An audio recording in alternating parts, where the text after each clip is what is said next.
Hey, baby! Come here! Come here! Come here! Hey you, come here.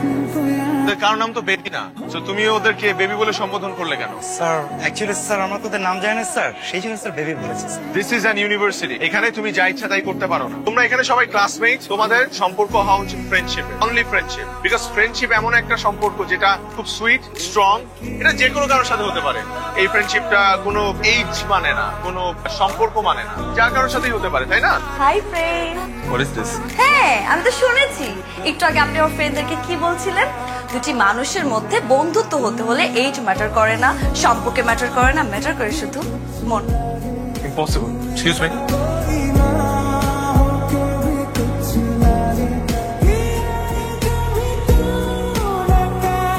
কি ভেবেছিলেন sir আমাকে নকল করতে দিবেন না, আমি ফেল করব?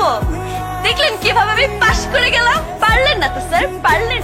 What is your position? 20 জন স্টুডেন্টের মধ্যে তুমি 20তম হয়েছো, তোমার লজ্জা হওয়া উচিত। পাশ তো করছি। বুঝতে পারি মন খারাপ নাকি? আমার এক্সপেরিয়েন্সে আমি একটা জিনিস বুঝতে পেরেছি যে লাইফে একজন মানুষ খুব দরকার যে তোমাকে তোমার মতো করে ভালোবাসে।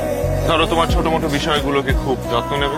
এখন এই মানুষটাকে কিভাবে খুঁজে বের করবে? That's the burning question. এই হাজারটা মানুষের মধ্যে তোমার তাকে খুঁজে বের করতে হবে, এন্ড দ্যাটস ইওর চ্যালেঞ্জ। তুমি যদি সেই মানুষটাকে খুঁজে বের করতে পারো তাহলে তুমি বাকিটা জীবন সুখে থাকবে। Thank you so much. যেটা বলছিলাম, সময়টা হয়তো বা খুব কম ছিল, কিন্তু তোমাদের প্রতি আমার একটা অন্য ধরনের একটা ভালো লাগা, ভালোবাসা তৈরি হয়েছে। আমি আসলেই খুব মিস করবো তোমাদেরকে, বাট রিয়েলিটি ইজ হার্শ। আমার যেতে হচ্ছে। Thank you so much. আমি আসলেই মিস করবো তোমাদের সবাইকে। আমার থেকে ভালো কেউ আসবে, হয়তো বা আরো বেটার কোনো টিচার আসবে তোমাদের। Thank you, bye bye. ফুলগুলো কি আমার জন্য ছিল? তাহলে দিলে না কেন? আমার সব স্টুডেন্টরা তো আমাকে ফুল দিয়েছে। স্যার আমি আপনাকে অনেক মিস করি। আমিও তোমাদেরকে সবাইকে খুব মিস করবো। আপনাকে না আমি কিছু কথা বলতে চাই। আমি শুনবো না। সিমি, তুমি খুব ট্যালেন্টেড একটা মেয়ে। এই যে আজকে তুমি লাস্ট গার্ল, সবার শেষে তুমি। আমি চাই তুমি এই ভার্সিটি থেকে টপ স্কোরার হয়ে বের হও, একটা ভালো সিজিপি নিয়ে বের হও। সেদিন I will be very proud of you. তুমি ভালো থেকো, আমার যেতে হবে।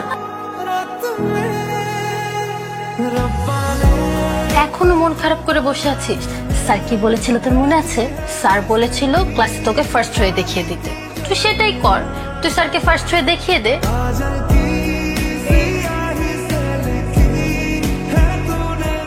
পাশের সিটটা কি খালি আছে? বসতে পারি? তুমি কি ভেবেছিলে তুমি না জানালে আমি জানতে পারবো না? You got the highest mark. তুমি জানো যে আমার ভার্সিটি ছাড়ার পেছনে মূল উদ্দেশ্য শুধুমাত্র কারণ বেটার অপরচুনিটি ছিল না, আরেকটা কারণ ছিল, সেটা তুমি। কারণ আমি যদি তোমার আশেপাশে থাকতাম তুমি পড়াশোনায় ফোকাস করতে পারতে না, বিকজ তোমার সব ফোকাস ছিল আমার উপর। তুমি আজকে কত ভালো একটা স্কোর করেছো, I am very proud of you. আচ্ছা, ভালোবাসো আমাকে?